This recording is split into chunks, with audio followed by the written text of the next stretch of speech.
السلام علیکم. نماز ہونے کے بعد اگر پتہ چلے کہ ہم نے نماز غلط ڈائریکشن میں پڑھ لی ہے تو اس کے بعد سجدے سہو کرے یا پھر نماز دہرانی پڑیں گی؟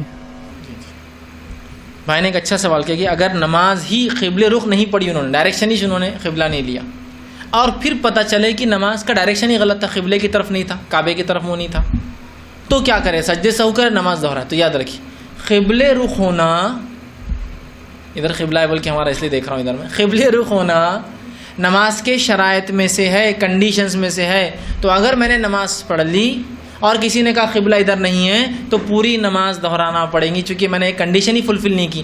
نماز کے لیے طہارت ہونا کنڈیشن ہے، وضو ہونا کنڈیشن ہے، جگہ کا پاک ہونا کنڈیشن ہے، قبلہ رخ منہ ہونا کنڈیشن ہے، شرط ہے. شرط کے ضائع ہونے سے عمل ضائع ہو جاتا ہے. تو لہٰذا قبلہ ادھر تھا، میں نے ادھر پڑھ لیا، کسی نے کہا قبلہ ادھر تھا، میں نیا تھا شہر میں، تو مجھے پوری نماز دہرانا ہوگی سوائے مسافر کے. مسافر جب سواری پر ہوتا ہے تو اس کو اختیار ہے جدھر منہ کر کے چاہے پڑھے، اس لیے کہ نبی اکرم صلی اللہ علیہ وسلم کو دیکھا گیا آپ اونٹ پر سوار تھے، قبلہ اس طرف تھا اور آپ اس طرف نماز پڑھ رہے تھے.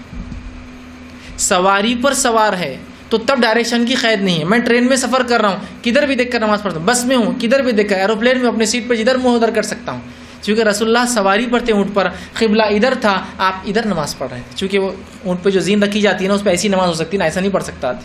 تو سواری پر قبلے کا وہ نہیں ہے. سواری سے اتر گیا تو قبلہ شرط ہو گیا، سمجھ رہا، قبلہ شرط ہو گیا. لیکن اگر ایسا ہو کہ کئی زمانے تک کسی نے ایسی نماز پڑھ لی ہو غلط فہمی کی بنیاد پر، تو پھر اللہ سے توبہ کر چکے اتنی نمازوں کو وہ دہرا نہیں سکتا. یہ بات اس لیے کہہ رہا ہوں کہ ایک سوال میرے پاس آیا تھا. ایک گاؤں تھا، اس گاؤں میں کوئی مسجد نہیں تھی، اور اس گاؤں کے ایک دور سمجھو ایک 10-12 کلومیٹر پر ایک مسجد تھی. اور وہ مسجد مطلب گاؤں والے جب اس کو دیکھتے تھے تو مسجد ایسی بنی ہوئی تھی، اس کو 15-20 خانے تھے، ٹھیک ہے ایسے. تو ظاہر سی بات ہے وہ مسجد کے ایسا ہونے کی وجہ سے وہ سمجھ لیتے قبلہ ادھر ہے، قبلہ ادھر ہے. چونکہ اس کے مینار ہوتے نا، آرچز ایسے تھے 15، تو ظاہر سی بات ہے ایسے پڑھتے تھے. ایک مرتبہ ایک صاحب نے کہا کہ تم نماز پڑھ رہے ہو سورج کے ڈائریکشن کے حساب سے صحیح نہیں. انہوں نے کہا نہیں، مسجد تو ایسی ہے.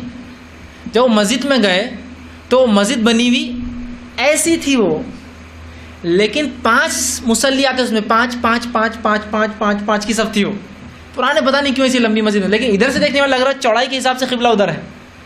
جنرلی ہوتا کیا ہے، مسجدیں چوڑی ہوتی ہے تاکہ لوگ زیادہ ہیں. وہ مسجد پتہ نہیں کس وجہ سے جس نے بھی بنائی تھی قبلہ ادھر تھا، مسجد برابر ادھر بنی ہوئی، قبلہ اس کا ادھر ہی ہے، لیکن 5 کی صفیں بنائی تھی. اتنا چھوٹی صفیں کہ 5 لوگ کھڑے ہو سکتے. امام پھر 5 ایسے 15 اس کو آرچز تھے 5 کی.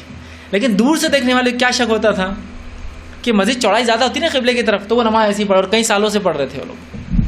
تو اب تو ان کو توبہ کرنا پڑے، چونکہ قبلہ ادھر تھا، ان کو لگا مسجد ایسی بنی ہوئی ہے تو ادھر پڑھ لیں. مسجد کا ڈائریکشن ادھر ہی تھا قبلہ، لیکن اس کی چوڑائی ایسی تھی، لمبی زیادہ تھی، اور صرف اتنی چھوٹی سب. تو کوئی بھی گیس کر رہا تھا کہ نہیں قبلہ ادھر ہی ہوگا، یہ قبلہ ادھر تھا. تو یہ ایک الگ چیز ہے. لیکن اگر آپ کو پتہ چل رہا ہے اور بالکل حال ہی میں آپ نے 1-2 نمازیں پڑھی ہو یا بھی پڑھ کے نکلو، تو بالکل آپ کو نماز کو دہرانا ہوگا. زیادہ ہو تو اللہ سے پھر آپ جو ہے توبہ کریں، کیونکہ اللہ غلطی بھی اس معاملے میں، اور بس توبہ کریں، انشاءاللہ وہ کافی ہو جائیں گے.